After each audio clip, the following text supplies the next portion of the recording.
Hello students, welcome to scholar जिला। मैं Tausif sir. आज से हम शुरू कर रहे हैं कॉस्ट अकाउंटिंग का एक नया चैप्टर जिसका नाम है मार्जिनल कॉस्टिंग। मार्जिनल कॉस्टिंग से पहले समझने से पहले हम लोग कुछ चीजें ध्यान में देते हैं, उसको समझ जाएगा तो आप लोग को मार्जिनल कॉस्टिंग भी समझ में आएगा। बहुत सिंपल चैप्टर है, बहुत इजी चैप्टर है। पूरा वीडियो पूरी सीरीज ध्यान से देखिए तो आप लोग को चैप्टर समझ जाएगा और आगे की स्टैंडर्ड्स और दूसरे चीजें आप लोग जब करोगे, दूसरी कॉस्टिंग से जुड़ी हुई दूसरे मतलब बोलते ना CMA CA वगैरह, तो उसमें भी आप लोग को MCOM वगैरह में आप लोग को ये काम आएगा। तो चलिए ज़्यादा टाइम वेस्ट नहीं करते, स्टार्ट करते हैं। कॉस्टिंग में हम लोग दो चीज़ें इंपॉर्टेंट होती हैं हम लोग की, एक तो होता है मेथड और दूसरा होता है टेक्निक। अब मोस्टली ये दोनों को मोस्टली लोग इंटरचेंजेबली सेम समझते हैं, दोनों को डिफरेंस नहीं समझते, मेथड और टेक्निक दोनों एक समझते हैं, लेकिन थोड़ा सा इसमें टेक्निकल डिफरेंस है। मेथड्स का मतलब ये होता है कि हम लोग सिर्फ कॉस्ट को उसमें असरटेन करते, फाइंड आउट करते हैं, और टेक्निक्स में क्या करते हैं हम लोग कॉस्ट को एनालाइज करते हैं। क्या करते हैं? कॉस्ट को एनालाइज करते हैं और फिर उसके हिसाब से डिसीजन ले सकते हैं। तो मेथड्स में अगर आप लोगों ने देखे होंगे तो आप लोग का प्रोसेस कॉस्टिंग, फिर अगर आप लोग देखोगे तो कॉन्ट्रैक्ट कॉस्टिंग, ये सब किस में है? मेथड्स में आता है। इसमें सिर्फ हम लोग क्या करते हैं, मतलब बोलते हैं ना, चीज़ों का कॉस्ट एनालाइज, मतलब कॉस्ट को हम लोग फाइंड आउट कर लेते हैं। लेकिन टेक्निक्स में क्या होता है, हम लोग उसको एनालाइज करते हैं, कॉस्ट तो निकालेंगे लेकिन हम लोग उसको क्या करेंगे, एनालाइज करते हैं। जैसे हम लोग देखेंगे स्टैंडर्ड कॉस्टिंग हमने करे तो उसके जरिए हम लोग डिसीजन ले सकते थे। फिर अभी आप लोग पढ़ रहे हैं, पढ़ने वाले हैं मार्जिनल कॉस्टिंग, और उसके बाद एक पढ़े थे हमने पहले एब्जॉर्प्शन कॉस्टिंग, जो हमने 5th सेम में पढ़े थे। ये कुछ चीजें हम लोग को किसके टेक्निक्स में आती हैं। अब जब हम लोग बात करते हैं एब्जॉर्प्शन कॉस्टिंग की, जो हमने 5th सेम में पढ़े थे, उसमें थोड़ी सी कुछ प्रॉब्लम्स थी। अब प्रॉब्लम ये थी कि वो कॉस्टिंग में हम लोग क्या करते थे, जो भी कॉस्ट होता था हम लोग उसके यूनिट्स को, मतलब अलग अलग जो सेंटर्स होते थे उसको हम लोग एलोकेट कर देते थे और उसको दे देते थे। लेकिन इसमें एक चीज वो इग्नोर करता था, क्या? जो एक चीज होती है फिक्स कॉस्ट और वेरिएबल कॉस्ट को वो इग्नोर करता था। कौन? एब्जॉर्प्शन कॉस्टिंग में उसको इग्नोर किया जा रहा, फिक्स कॉस्ट और वेरिएबल कॉस्ट को। लेकिन ये प्रॉब्लम को सॉल्व किया किसने? मार्जिनल कॉस्टिंग के टेक्निक ने। ठीक है ना। मार्जिनल कॉस्टिंग फिक्स कॉस्ट और वेरिएबल कॉस्ट को अलग अलग कंसिडर करके अलग अलग तरह से डिस्क्राइब करता है। हम लोग इसके काम करते हैं, पहले क्या लिखते हैं? वेरिएबल कॉस्ट, फिर लिखते हैं फिक्स कॉस्ट। अब सवाल उठता है, सर ये वेरिएबल कॉस्ट और फिक्स कॉस्ट होता क्या है, इसको जरूरत क्यों पड़ी हम लोग को अलग अलग करके बताने की? वो सब चीजें हम लोग को ये चैप्टर में ही पढ़ना है, आगे आप लोग को सब समझ में आने लग जाएगा खुद ही। क्लियर है? तो चलिए अब हम लोग को क्वेश्चन जब मैं सॉल्व कराऊंगा तो आप लोग को रीजन के साथ सॉल्व कराऊंगा, जैसे मैंने आप लोग को स्टैंडर्ड कॉस्टिंग सॉल्व करा था उसी तरीके से। ये नहीं कि बस खाली फॉर्मूला बता दिया, रटा मार दिया और सॉल्व हो गया। ये जो फॉर्मूले से ये सब चीजें हैं वो कंपनीज में अप्लाई होती हैं और उस हिसाब से वो लोग अपना डिसीजंस लेते हैं। ठीक है ना। तो चलिए अब हम लोग डिस्कस करते हैं वेरिएबल कॉस्ट और फिक्स कॉस्ट को। जो वेरिएबल कॉस्ट होता है, जो क्या होता है, उसका नाम में ही लिखा है वेरिएबल, मतलब वो क्या होगा? वेरी होगा, चेंज होगा। क्या होगा? चेंज होगा। किसके हिसाब से वो होता है? प्रोडक्ट के हिसाब से। किसके हिसाब से? प्रोडक्ट, जिसको हम लोग बोल सकते हैं आउटपुट या प्रोडक्शन, कुछ भी बोल सकते हैं हम लोग, वो चेंज होता है। तो इसको हम लोग प्रोडक्ट कॉस्ट भी बोलते हैं, वेरिएबल कॉस्ट को क्या बोलते हैं? Product based cost. ठीक है ना। और जो ये फिक्स कॉस्ट होता है ये टाइम बेस्ड होता है। ठीक है ना, या पीरियड बेस्ड बोल सकते हैं आप लोग इसको। तो ये प्रोडक्ट बेस्ड और ये टाइम बेस्ड। अब इसका सर वजह क्या है? जैसे एग्जांपल लेता हूं मैं आप लोग को। अगर आप लोग को बोला कि एक आउटपुट बनाने के लिए, एक यूनिट बनाने के लिए 50 रुपए खर्चा होते हैं, 50 रुपीज। एक यूनिट बनाने के लिए 50 रुपीज। तो जैसे ही आप लोग प्रोडक्ट की क्वांटिटी बढ़ाओगे, जैसे बोलोगे आप लोग 5 यूनिट बनाने का है, तो आप लोग को क्या हो जाएगा? डायरेक्टली ये कितना हो जाएगा? इंटू 5, 250 हो जाएगा, बराबर ना। 5 यूनिट के लिए क्या हो जाएगा? ये सब किसकी बात चल रही है? वेरिएबल कॉस्ट की बात चल रही है। 5 यूनिट के लिए क्या हो जाएगा? 250। 10 यूनिट के लिए क्या हो जाएगा? 500। यस, बहुत इंटेलिजेंट है, आप लोग को समझ जाता है, बराबर है। तो ये ध्यान में रखना, वेरिएबल कॉस्ट। वेरिएबल कॉस्ट होता है प्रोडक्ट बेस। जैसे जैसे आउटपुट आप लोग बढ़ाओगे, जैसे जैसे आप लोग प्रोडक्शन बढ़ाओगे, जैसे जैसे आप लोग का प्रोडक्ट बढ़ेगा, वैसे वैसे आप लोग का कॉस्ट भी क्या हो जाएगा? बढ़ते जाएगा, उसके ही हिसाब से। लेकिन जो फिक्स कॉस्ट होता है वो टाइम बेस होता है, उसको प्रोडक्शन से कुछ मतलब नहीं होता है, वो सिर्फ आप लोग को मतलब देना ही है। जैसे आप लोग एग्जांपल ले सकते हैं, आपकी फैक्ट्री का रेंट, आपने जीरो एक भी प्रोडक्ट नहीं बनाया ये महीने में, लेकिन फैक्ट्री का रेंट आप लोग को देना ही पड़ेगा।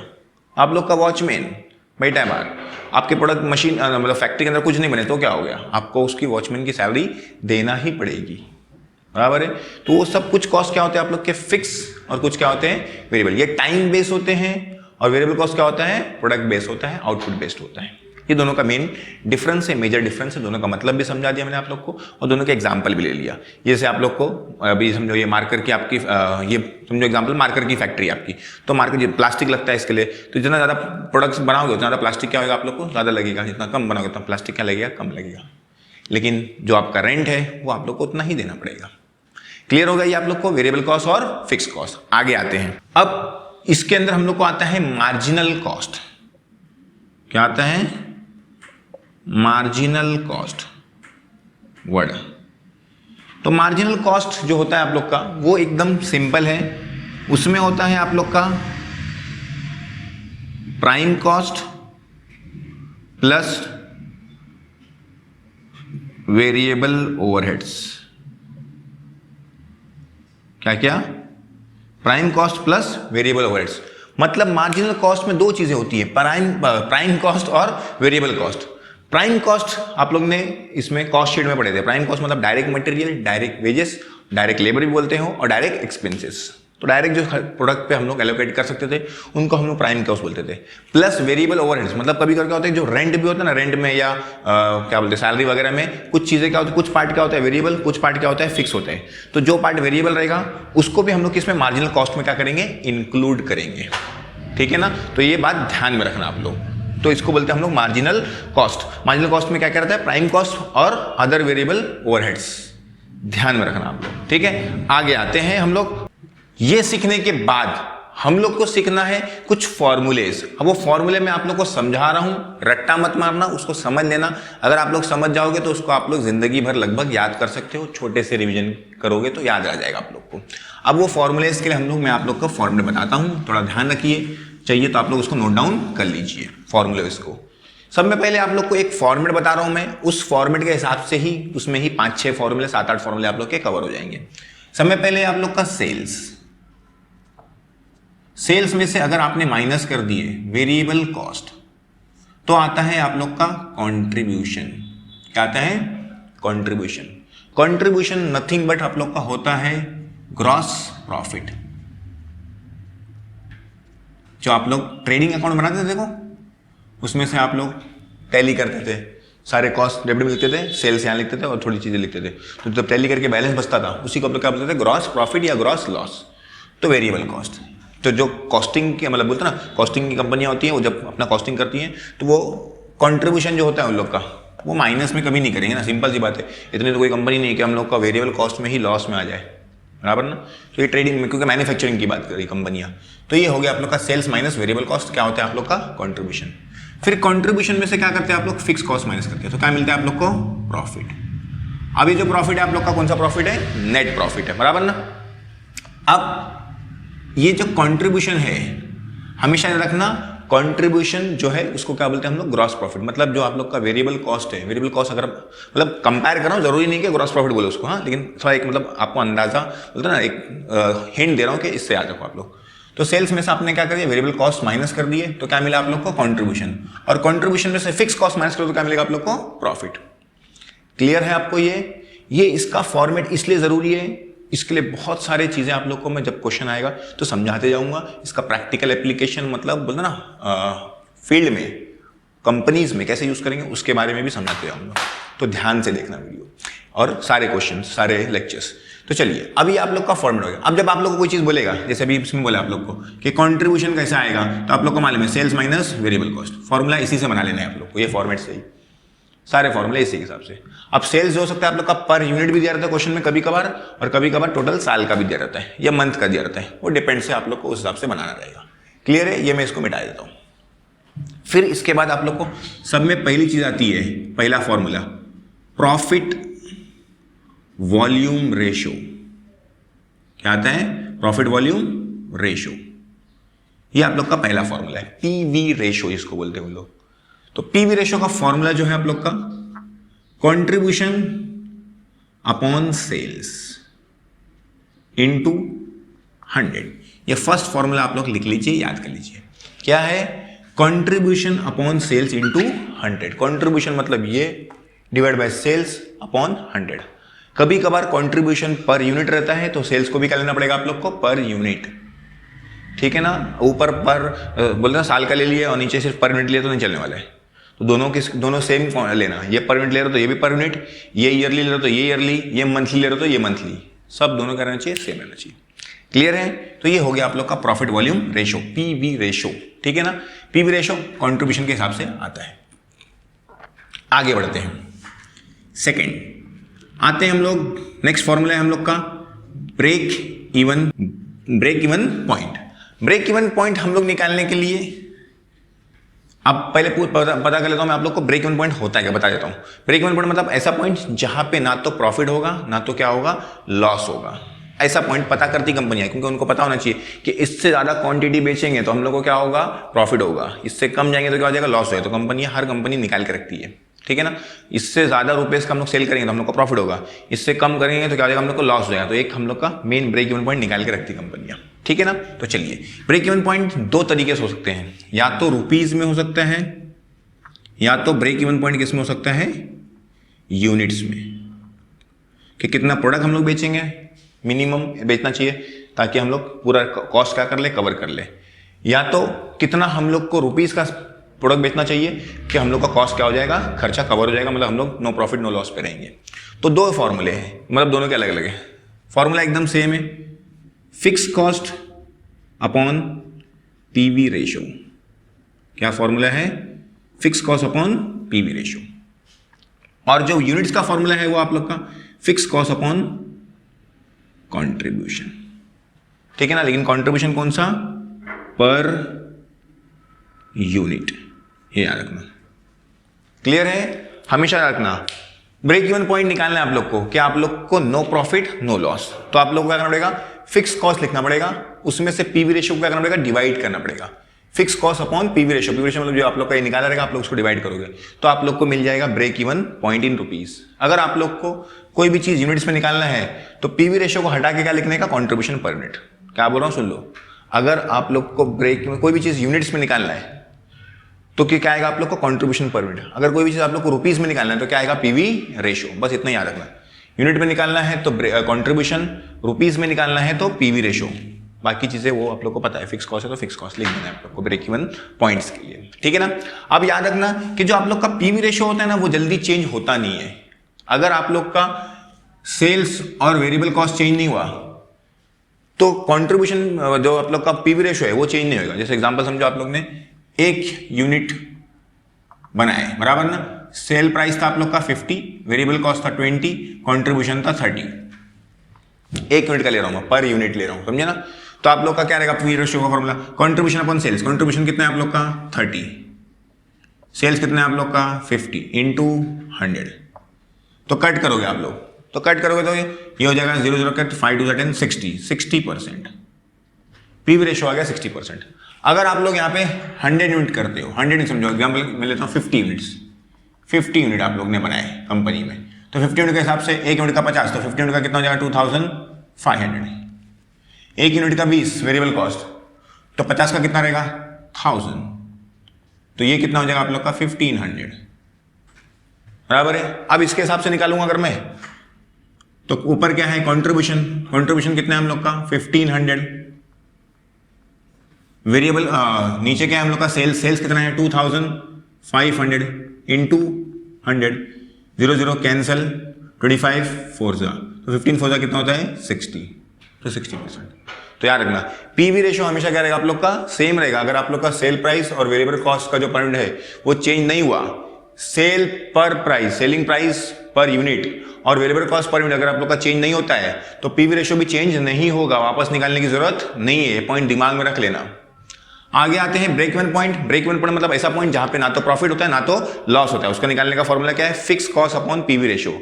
अगर उसी चीज को कंट्रीब्यूशन में निकालना है, सॉरी रुपीज में यूनिट्स में निकालना है, यूनिट में निकालने के लिए क्या करना पड़ेगा? पीवी रेशियो हटा के क्या लेना पड़ेगा आप लोग को? Contribution per unit. जब भी, खाली इधर नहीं, हर जगह पूरे चैप्टर में जब भी आप लोग को रुपीस में बोलेगा तो आप लोग क्या लोगे, पीवी रेशो। जब भी आप लोग को यूनिट्स में बोलेगा तो पीवी रेशो हटा के क्या लेने का आप लोग का, कंट्रीब्यूशन पर यूनिट। ये दिमाग में रख लो। क्लियर है? चलिए नेक्स्ट आते हैं फॉर्मूला नंबर 3 पे। आपकी टेक्स्ट बुक में बहुत सारे फॉर्मूले हैं, वो आप लोग को बाद में काम आएंगे, लेकिन मैं जैसे जैसे क्वेश्चन आते जाएगा उतने कराते रहूंगा। अभी फिलहाल मैंने आप समझे यहाँ पे 4-5 फॉर्मूले ये इतना कवर किया और 2-3 फॉर्मूले लिख रहा हूँ बस। उसके बाद आप लोग को जब क्वेश्चंस आते जाएंगे तो मैं समझाते जाऊंगा कैसा उसको आना है, ठीक है ना। फिर लेते हैं हम लोग एक फॉर्मूला है आप लोग का रिक्वायर्ड सेल्स। रिक्वायर्ड सेल्स मतलब हम लोग को कितना सेल्स करना पड़ेगा। इसमें कैसा दे रहा मालूम है, अगर मुझे समझो एग्जांपल 50,000 प्रॉफिट कमाना है एक महीने, एक साल का, तो कितना सेल करना चाहिए। मुझे 50 लाख का प्रॉफिट कमाना है तो कितना सेल करना पड़ेगा।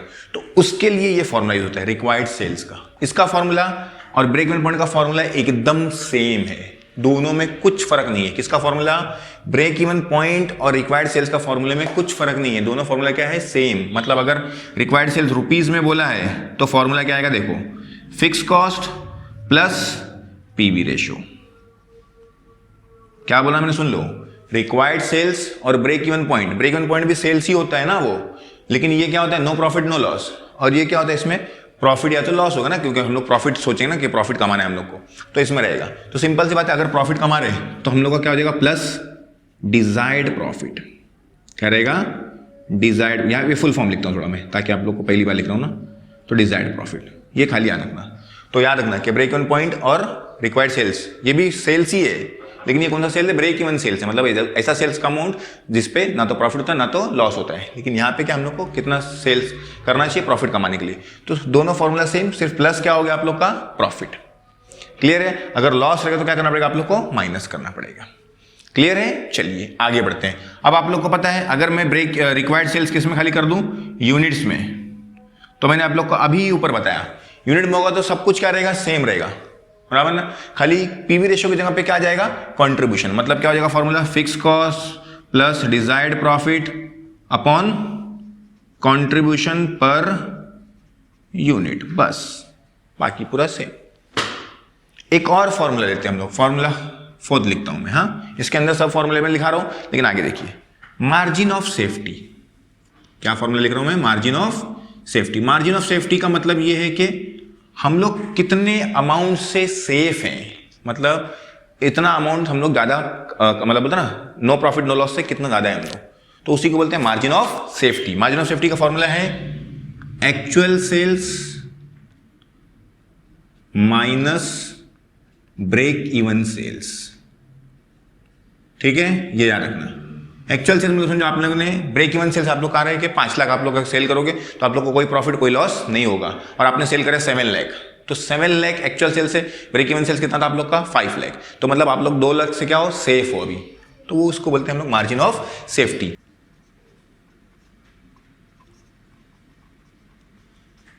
मार्जिन ऑफ सेफ्टी का एक और फॉर्मूला है, मैं आप लोग को लिख लेता हूं, देख लीजिए, आप देख लीजिए क्या लिखा है, प्रॉफिट अपॉन पीवी रेशियो। ठीक है ना, मार्जिन ऑफ सेफ्टी का एक और फॉर्मूला है, क्या है, profit upon PV ratio. Margin of safety इससे भी निकल सकता है आप लोग का, प्रॉफिट अपॉन पीवी रेशियो से। तो ये फॉर्मूले आप लोग चाहिए तो पूरा लिख के ले लीजिए। कैसे मैंने आप लोग को याद कराया, कैसे समझाया, वो ध्यान रखिए, ताकि आप लोग को हमेशा याद रहे। एक और देख लेता हूं मैं, इतना काफी आप लोग के लिए, बाद में देखेंगे हम लोग, अगर कुछ और फॉर्मूले हम लोग को मिलेंगे तो मैं आप लोग को क्वेश्चन आते जाएंगे तो मैं बताते जाऊंगा। ठीक है ना। मार्जिन ऑफ सेफ्टी ये रुपीज में था, आप लोग को अगर यूनिट्स में निकालना है तो यूनिट में भी निकाल सकते हो। एक्चुअल सेल्स इन यूनिट निकालना पड़ेगा, और ब्रेक इवन सेल्स कौन सा निकालना पड़ेगा, यूनिट्स वाला लेना पड़ेगा। यहाँ पे रुपीस के लिए रुपीस दोनों, यूनिट्स के लिए यूनिट।